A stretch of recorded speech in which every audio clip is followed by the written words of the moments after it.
Welcome to 5th generation Hobby Shop. Ang demonstration na ito or ang demo na ito ay para kay Sir Honorio Enriquez ng Laguna. This is the Crossman SR357 revolver, airgun revolver. Ayan, steel ball. Ang bala po nito guys ay bulitas. 4.5 mm 4.5 mm in diameter steel ball. Ayan. Okay.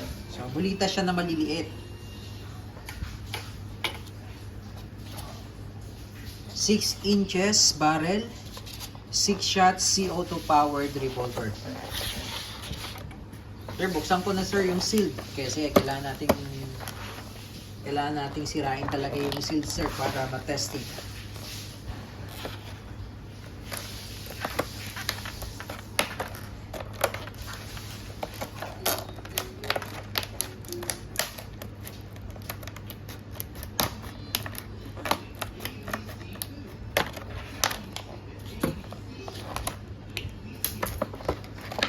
Ito na siya.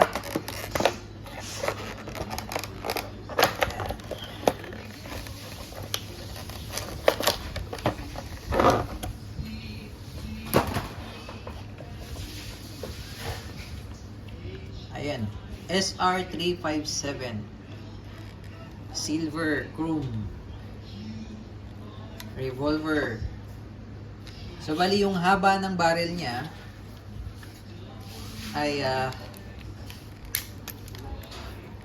yan, simula rito 6 inches po yan. Okay, yan, 6 shots revolver. Ito yung shell for steel ball. Unfortunately wala tayong stock na shell para sa pellet, naubusan po tayo. Ito yung shell po, ito yung steel ball.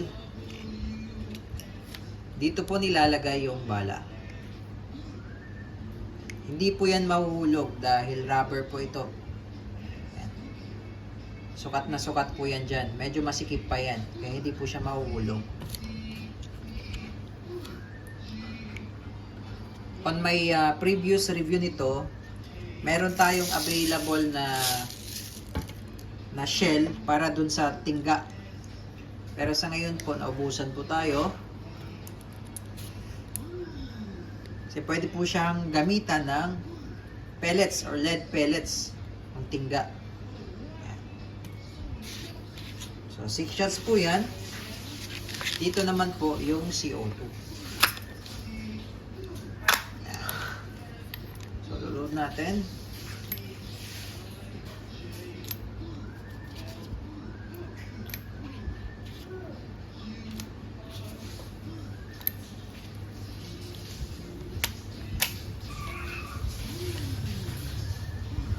Yan.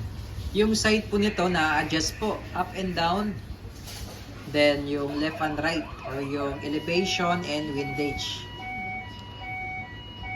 Yung sa harapan po naka-fix na po yan.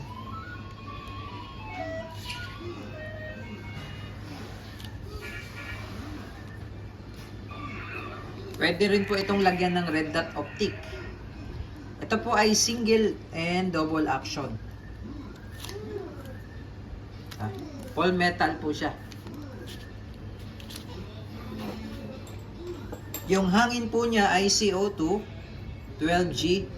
More or less 60 shots po ito bago maubos. Ito po ay disposable. Pag naubos po ang CO2, palit po ng bago. Marami naman pong nabibilan ng CO2.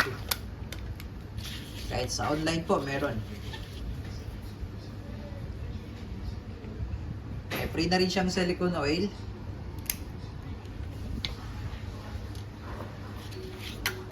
Dito po yan pinapatak.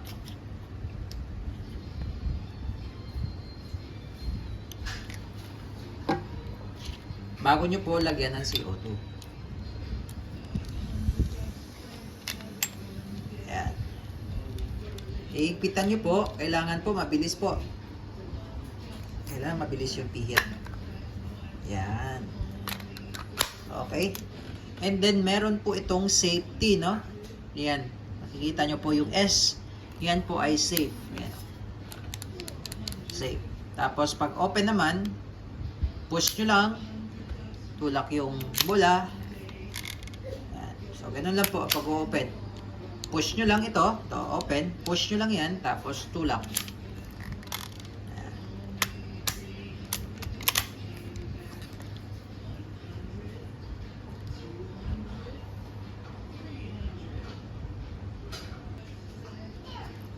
Okay, bigat.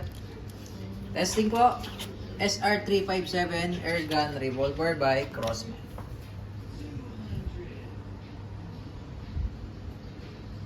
Okay, so testing po natin yung single action and then yung double action. 3 shots for single action, then 3 shots for double action. Okay, so now we will test the single action. So pag single action, ibababa nyo po yung hammer. Medyo mabigat siya. Firing.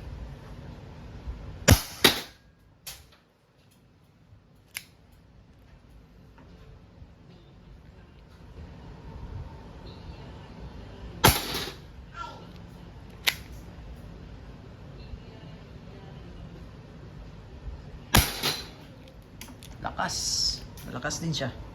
Tsaka mas accurate to siya guys dahil long barrel. Okay? Now, sa double action naman tayo. Sa double action naman, hindi mo na kailangang ibaba yung hammer. Kalabit na lang direkta. Okay?